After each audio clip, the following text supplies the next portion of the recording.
చెప్పేవా చెవిలోన ఒక మాట, పువ్వులతో తుమ్మెద చెప్పే మాట.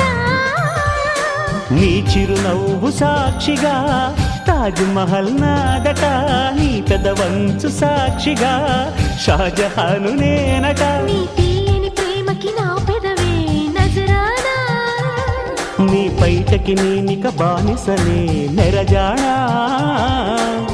అనంతాల ఆత్మ నీవై చేరుకున్న వేళలో, కోకలు కట్టిన కోయిలా కమ్మని కౌగిలియవే.